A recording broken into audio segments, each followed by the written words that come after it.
nova voz da literatura brasileira era interessante porque ela se pauta pelos temas urbanos, mas buscando o que existe de violência e de tensão nesses temas urbanos. O escritor Carlos Henrique Schroeder busca essa linguagem, mas ele faz uma linguagem interessante pelo humor, a busca do humor. Ele pega todas as contradições do universo urbano atual para trabalhar com humor.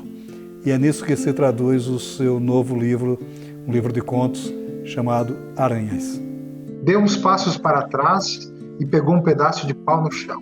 Você vê uma aranha e imediatamente pensa em veneno ou na sua aparência repulsiva. Esquece que ela é carnívora, como você. Esquece também que ela se alimenta de insetos, as menores, ou de ratos e pássaros, as maiores, mas só mata o que pode comer. Aranhas não compram animais ou insetos mortos, não negociam a morte, não matam por prazer. Não foi uma aranha que matou Luciane. Carlos, vamos conversar sobre o Aranhas, que é um livro de contos que parte de um sonho. Você se vê nas imagens do Odilon Redon. Como é esse sonho? Esse sonho é real? Como é que surge essa ideia de fazer um livro dedicado às aranhas? Pois então, né? O escritor catalão Henrique Vila-Matas disse que você deve ser fiel às suas obsessões, né? E a escrita ela acaba servindo catarticamente, né, para te limpar dessas obsessões, né? Durante muito tempo, eu passava os verões na Gamboa, que é uma pequena praia de Garopaba, e ficava numa casinha que era circundada por Mata Atlântica. E todo dia, quando eu acordava, eu me deparava com inúmeras aranhas, 4, 5 aranhas, né? Elas ficavam na parte de baixo da casa, ali onde era a cozinha, e eu ficava muito assustado, temeroso, né? Porque eram aranhas relativamente grandes, né? Então eu comecei a pesquisar e tentar entender. É claro que eu estava invadindo o espaço delas, que era na Mata Atlântida, na casa, mas elas estavam entrando em casa, tinha crianças pequenas, então eu comecei a pesquisar e fiquei obcecado pelas aranhas, pelo tipo. E lá na praia eu acabava encontrando, em Garopaba, as aranhas armadeiras, que são aranhas muito agressivas e com uma capacidade neurotóxica, né? Elas são aranhas que elas ficam em pés, assim, quando elas se sentem ameaçadas, elas erguem, dá para ver as quelíceras delas, elas ficam, né, com a parte de trás e então acabam muito assustando. E eu comecei a pesquisar diversos tipos de aranhas e acabei ficando obcecado por elas, e acabei procurando representações das aranhas na literatura e também nas artes visuais, né? E acabei entrando numa espiral, né? E como o Odilon Redon é um que tem dois quadros muito interessantes, um que está até no Louvre, que é o Aranha Sorrindo e o Aranha Chorando. Então, escrever esse livro foi, em grande parte, uma espécie de... foi um jogo para mim, e é um jogo para o leitor também, né? Porque a literatura ela é uma experiência individual que ela é mediada pelo conhecimento, né? A experiência de quem está escrevendo e a experiência de quem está lendo. Então, a ideia de fazer um livro que se chama Aranhas, que tem 32 narrativas com nomes dessas aranhas, que tem um nome comum e o nome científico, é justamente isso, para levar o leitor para um outro tipo de experiência que não apenas só do texto, é como se fosse uma experiência, uma literatura expandida. Então, você vai ler um texto e vai querer ou não pesquisar um pouco mais sobre aquela aranha, porque as relações dos personagens com as aranhas nem sempre são tão diretas e tão identificáveis, digamos assim, né, no livro. Então é como se fosse um livro-jogo. É claro que você pode ler o livro, porque o livro também fala sobretudo do cotidiano de pessoas, né? Você pode ler o livro e não, quer dizer, não pesquisar nenhuma aranha, não procurar nenhuma relação, ler apenas com prazer e com o deleite da leitura e dos personagens, né? Mas é legal também, pega o Google, dá uma olhada na aranha, porque tem contos que foram inspirados pela personalidade da aranha, digamos assim, pela imagem da aranha. É um livro-jogo, né? Agora, embora a gente tenha no inconsciente, até você fala disso, esse certo temor pela aranha, né? A repugnância pela aranha, o livro também trabalha com um elemento muito curioso, que é o humor, né? Você, de certa forma, brinca, né? Aquela capacidade do conto de surpreender, você surpreende normalmente a partir do humor. Como é que também foi trabalhar essa coisa, essa dualidade entre o humor e o terror, de qualquer certa forma? Então, são 32 narrativas, e são, eu acho que 26 narrativas curtas, muitas delas curtinhas, que tem apenas um parágrafo, 2 parágrafos, 3 parágrafos, e as restantes são narrativas um pouco mais longas, de 10 páginas, 12 páginas. Então, o livro ele são diversas facetas. Tem uns contos mais humorados e recheados de ironia, por exemplo, tem um conto que é o Golias Comedora de Pássaros, que é um conto que brinca com o Kafka, digamos assim, né? Porque o Gregor Samsa, nesse conto, ele acorda não transformado numa barata, e sim numa aranha gigantesca, né? E tem outros contos que, como são 32 vozes, digamos assim, que eu gosto de cada conto ter uma voz específica para narrar, cada conto ter o seu ambiente específico, né? Porque eu acredito nessa questão de você, enquanto narrador, digamos assim, você se desafiar ao criar as suas histórias, né? Então, eu procuro emular diversas vozes. Então, a gente tem o drama, tem o humor, tem o suspense, né? Eu acho que isso faz um livro de contos parecer, né, muito mais até deleitoso que um romance, né? Porque no romance você acaba acompanhado por páginas e páginas, pelos dramas dos personagens, pelo desenvolvimento do personagem, pela jornada dos personagens, né? E no livro de contos não, como diz o Dalton Trevisan, é pico na veia, a narrativa tem a sua forma exata, o seu tamanho exato, e daí por diante. Então, eu acho que na literatura sempre falta um pouquinho de alguma coisa, quando você escreve um texto, ou falta ironia, ou falta humor, ou falta a pegada. Então, eu tentei balancear as narrativas de uma maneira que me desafiasse e também desafiasse os leitores. Há um desafio muito presente praticamente em quase todos os contos, que hoje está se chamando muito do silêncio do texto, né? Você deixa muito que o leitor caminhe pelo texto, né? Que o leitor interprete ele à sua maneira, né? Quer dizer, e fica sempre aquele suspense, né? Quer dizer, a partir daqui, o que é que, né? Você chega até a ironizar um pouco com isso também em um dos contos, né? E você deixa que o leitor tome as decisões sobre o final do conto, né? Quer dizer, também como é que foi trabalhar essa dualidade? Então, eu acho que enquanto você está escrevendo, é um momento, né? Que é um momento seu, criativo, a sua experiência criativa, mas você já pode visualizar, é claro, o que o leitor poderia esperar do resultado desse texto. Então, é sempre um pacto que você firma, né, entre o autor e o escritor, né? Até tem um escritor muito interessante, que é agora me fugiu o nome, que é o guatemalteco lá.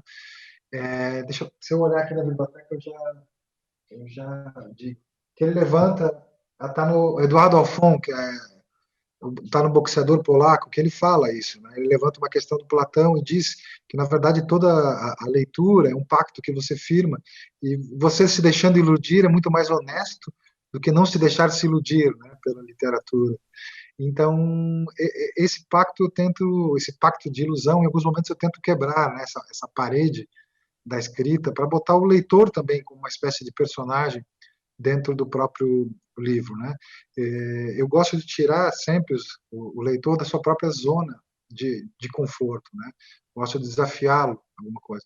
Então o livro está cheio de referências, algumas implícitas, outras bastante explícitas, né? Para que o livro não se encerre em si mesmo e acabe levando o leitor para outros caminhos, outros desenvolvimentos, além da própria escrita, né? A diversidade dos personagens também é uma coisa que marca muito o livro, né? Você transita ali por basicamente toda uma formação cultural da mais diversa possível, né?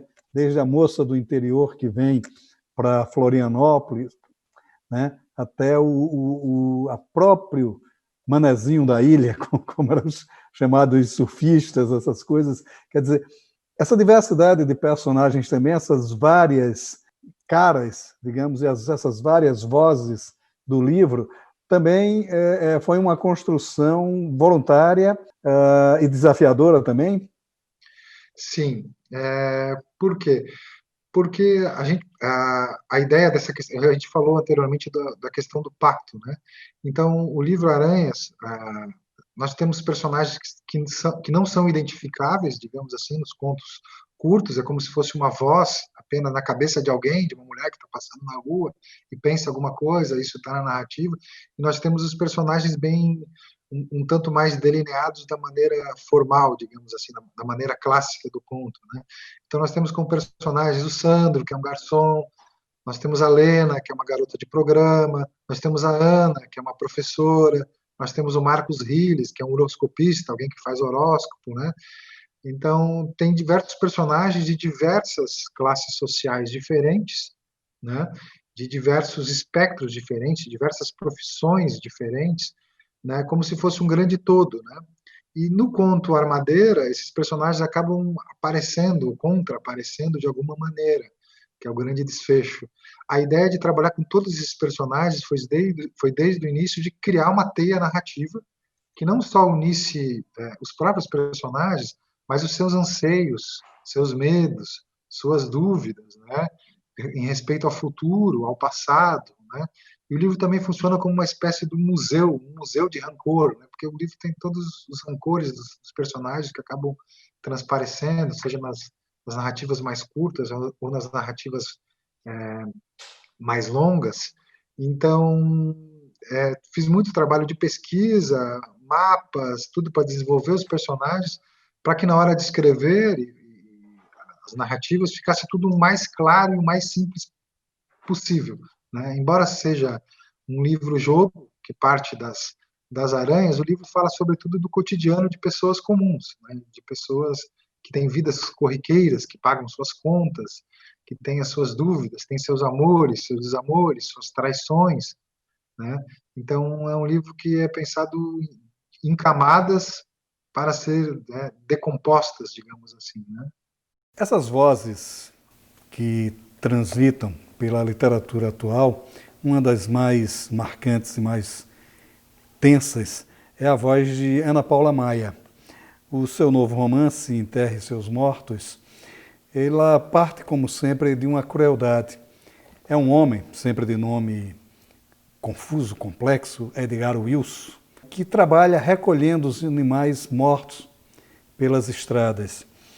E a partir daí ele desenvolve todo o seu espírito de crueldade, todo o seu sentimento, ou sua falta de sentimento, melhor dizendo, e cria uma literatura tensa, doentia às vezes, mas profundamente real.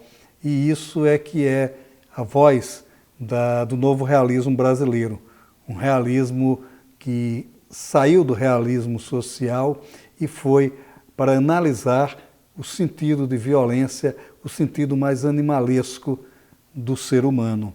E nisso se traduz Enterre Seus Mortos, da Ana Paula Maia. Uma leitura que vale a pena. Porque embora o título do livro seja Aranhas, embora todos os capítulos seja uma homenagem, digamos assim, a uma aranha, a uma espécie de aranha, a aranha não está muito presente nos contos. Embora os personagens tenham as personalidades das aranhas homenageadas, digamos assim. Isso também é um certo jogo também, não é? Esse é o grande, eu acho que esse é o grande trunfo, assim, do livro, é o que não aparece, né? É a subjetividade, digamos assim. Até no tese sobre o conto lá do Ricardo Pilha, ele levanta, partindo de um textinho do Tchaikov, ele fala, né, que o mais importante seria a história não narrada, do que a própria história.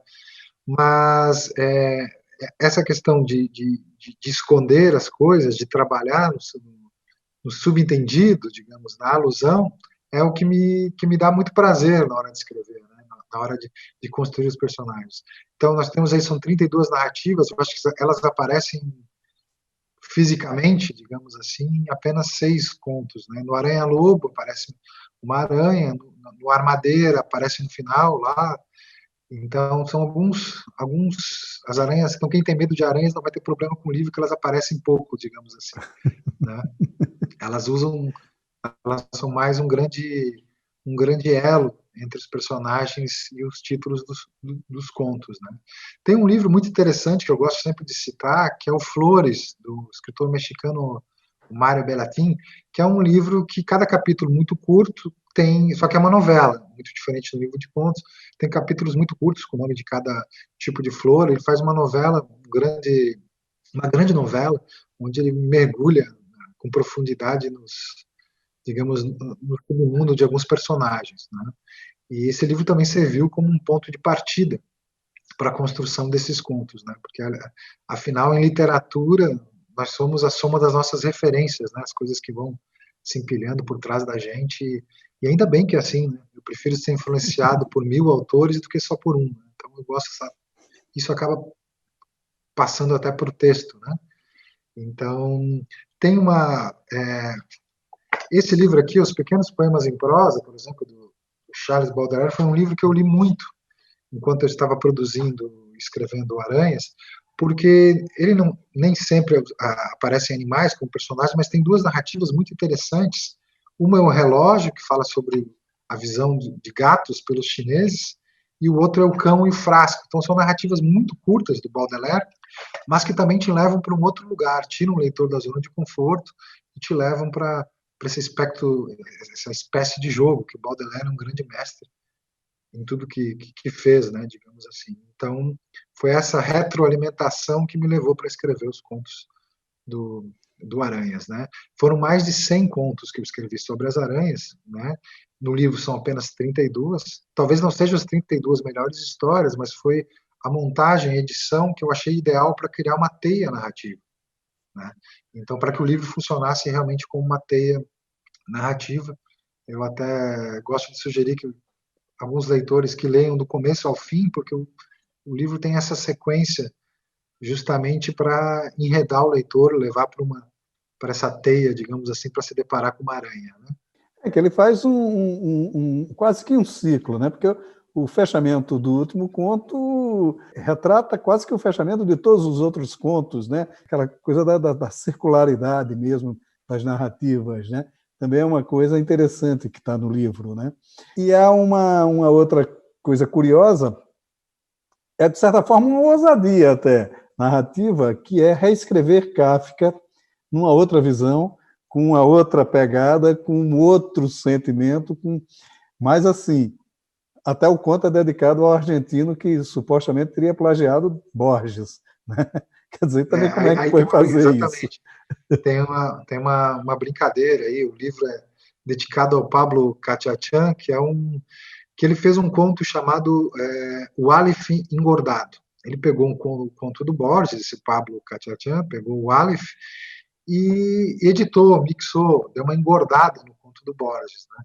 Isso deu uma grande polêmica na Argentina, que a própria viúva, Maria Kodama, entrou com um processo chamando de plagiador e daí por diante. Então, nesse meu conto, Golias Comedora de Pássaro, eu emagreci o Kafka, porque eu peguei a metamorfose, troquei o personagem Gregor Samsa por uma aranha e dei uma secada, digamos assim, na narrativa kafkiana, né? Eu sou um grande apaixonado por tudo do Kafka, estudei Kafka e não tem, depois que você começa a entrar no universo kafkiano, você acaba não se livrando mais disso. Então essa foi uma maneira de homenagear por tabela Borges, o Kafka e também, claro, o próprio Pablo Cachachan pela sua performance, digamos assim, com o Aleph, né? Com o conto, né? Há uma outra coisa que chama a atenção no livro, né? Essa coisa da circularidade, essa coisa da formação dos autores. Que é puro Borges, né? A questão da né? circularidade. Pois é, exatamente isso. É dos labirintos que acaba se construindo a partir daí, né? Quer dizer, também é uma releitura. O livro acaba se tornando uma certa homenagem, não só às aranhas, mas também às leituras, as formas de leituras, porque a gente identifica vários diálogos aqui com vários contistas, com vários autores, não naturalmente plagiando, mas a gente percebe um certo sotaque de outras vozes literárias. Isso também foi intencional. Claro, claro. Tem algumas vozes que são também puro Dalton Trevisan. Nesse conto, por exemplo, em que eu meio que desafio o leitor, ó, faça o seu final agora, né, e surge um cometa no final do conto também, uma espécie de homenagem ao Sérgio Santana, que foi além de um grande ficcionista, foi alguém que pensou muito o conto, né, as narrativas breves através da própria escritura. Então, o livro tem esse posicionamento, digamos assim. O Aranhas pode ser lido simplesmente como um livro de narrativas, de histórias, com vozes de personagens, mas para quem quiser se aprofundar um pouco mais, para quem conhece um pouco mais de literatura, vai encontrar ali todo um universo de referências e de jogos, né? Então, vai depender, sobretudo, da maneira que o leitor quer jogar com esse livro, né? Digamos assim. Né? E não foi querendo fazer uma grande pretensão, uma própria, digamos assim, é um livro, eu tive o maior prazer com essas histórias, tive um grande prazer em escrevê-las, tive um grande prazer em pesquisar as aranhas, em casar as aranhas com outras vozes e criar vozes, né, para esses personagens, né? Mas eu acho que o escritor, sobretudo, ele deve ser fiel às suas obsessões e ser fiel àquilo que ele acredita enquanto escritura, né? Tipo, eu não escrevo para agradar determinado campo literário, campo acadêmico, eu prefiro ser fiel ao tipo de aquilo que eu acredito, né, nas minhas próprias ilusões, digamos assim. Né? Por isso veio Aranhas. Né? Eu poderia trabalhar e fazer um romance com todos esses personagens, daí por diante, mas eu acreditei e acredito ainda que a melhor maneira para contar essas histórias, para ter essas pausas, porque um conto é sempre um recorte muito preciso de algo, né? Para contar essas histórias, eu acredito que o formato do conto foi a melhor maneira para fechar esse livro, né? Do que um próprio romance, né? E terminou inserindo o livro na grande tradição realista, porque é um livro de um realismo muito profundo, né? Muito ligado a essa relação com a vida, com o cotidiano, né? Quer dizer, é a ficção mesmo analisando a própria vida, né? Se fazendo a partir desses momentos, não é isso? Isso, exatamente. O livro tem muito do cotidiano, da batida do cotidiano, e tem uma questão muito interessante. Esses dias até me perguntaram numa live, ó, Carlos, e essa relação com as aranhas, essa relação com isso, é uma coisa muito comum. Se nós pegarmos um outro escritor, por exemplo, o Manuel Puig, que é um escritor argentino, morou no Brasil, até escreveu o último livro dele, foi, se passa no Brasil, se passa no Rio de Janeiro, um escritor que já faleceu, é autor do Beijo da Mulher-Aranha, né? É um cara que tem sempre, na sua literatura, tem sempre um olhar para o cinema, então ele tem um diálogo explícito, algumas vezes, e não tão explícito outras vezes, com o cinema. Né? Eu gosto de pensar tanto que eu não gosto de falar em processo criativo, eu gosto de falar em projeto, né? Porque você tem um projeto criativo para alguma coisa, esse projeto se finda quando você termina a obra, então as coisas vão mudando, né? Porque processo eu acho que meio que pressupõe uma mecanização, né? De algo que vai se repetindo e daí por diante. Então, cada livro eu gosto de me desafiar enquanto narrador.